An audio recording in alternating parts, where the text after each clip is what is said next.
আসসালামু আলাইকুম। আজকে আপনাদের সাথে শেয়ার করছি চিচিঙ্গা ভাজি। একদম সহজ একটা রেসিপি।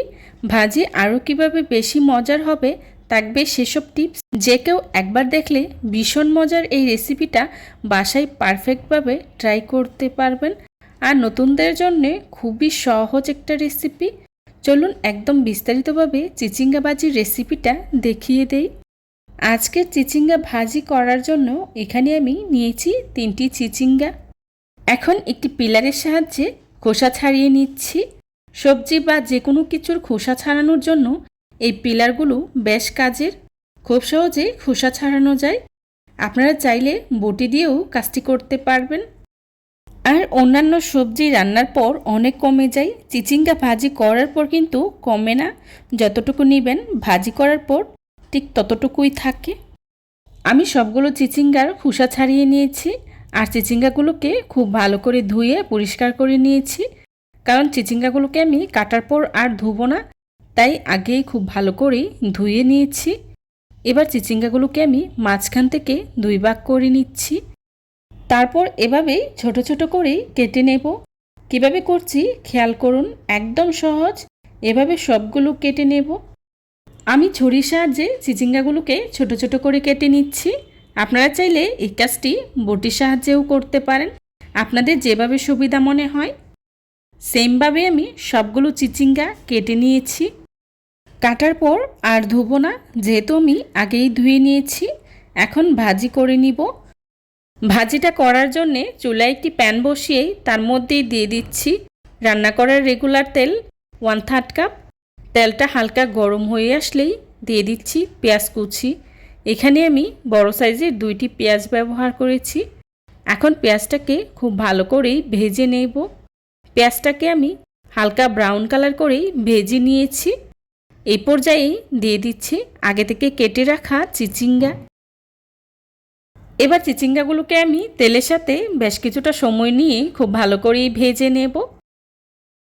ভাজা হয়ে গেলেই দিয়ে দিচ্ছি লবণ 1/2 চা চামচ আর দিয়ে দিচ্ছি হলুদের গুঁড়া 1/2 চা চামচ। এখন আবারও মশলার সাথে নেড়ে খুব ভালো করেই মিশিয়ে নেব। এই চিচিঙ্গা ভাজিতে খুব একটা মশলার প্রয়োজন হয় না। অল্প মশলাতেই চিচিঙ্গা ভাজিটা খেতে দুর্দান্ত টেস্টি হয়। চিচিঙ্গা ভাজিতে অতিরিক্ত মশলা ব্যবহার করতে যাবেন না, এতে করে ভাজিটা খেতে একদমই ভালো লাগবে না। মশলাটাকে আমি চিচিঙ্গার সাথে খুব ভালো করেই মিশিয়ে নিয়েছি। এই পর্যায়ে ঢাকনা দিয়ে ঢেকে 5 থেকে 6 মিনিটের মতো রান্না করে নেব। একদম লো আঁচে করতে হবে, না হলে নিচে পোড়া লাগতে পারে। 5 মিনিট পর ঢাকনাটা তুলে আবারও নেড়ে চেড়ে দিচ্ছি। এই পর্যায়ে দিয়ে দিচ্ছি কাঁচামরিচ ফালি। আমি এখানে 7-8টার মতো কাঁচামরিচ ব্যবহার করেছি। আপনারা আপনাদের টেস্ট অনুযায়ী কাঁচামরিচটা ব্যবহার করবেন। আবারও নেড়ে খুব ভালো করেই মিশিয়ে নিচ্ছি। মেশানো হয়ে গেলে ঢাকনা দিয়ে ঢেকে আরও 5 মিনিটের মতো রান্না করে নেব। ফিরে এলাম আরও 5 মিনিট পর। আমার চিচিঙ্গাটা প্রায় সিদ্ধ হয়ে গিয়েছে।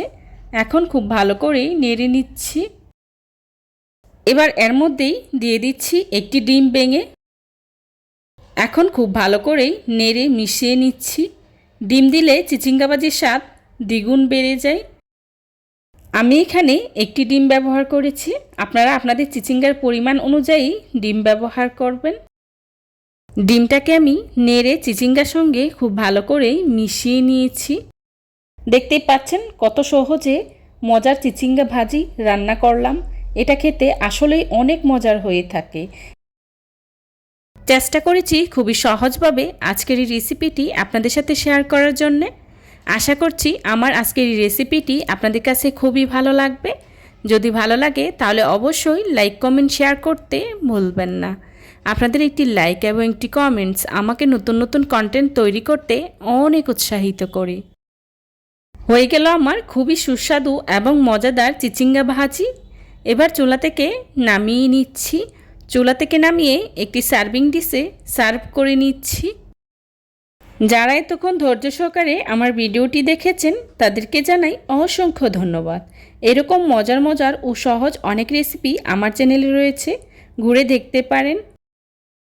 আমার পরবর্তী রেসিপি দেখার আমন্ত্রণ জানিয়ে আজকের মতো এখানেই বিদায় নিচ্ছি। সবাই ভালো থাকবেন, সুস্থ থাকবেন। আল্লাহ হাফেজ। আসসালামু আলাইকুম।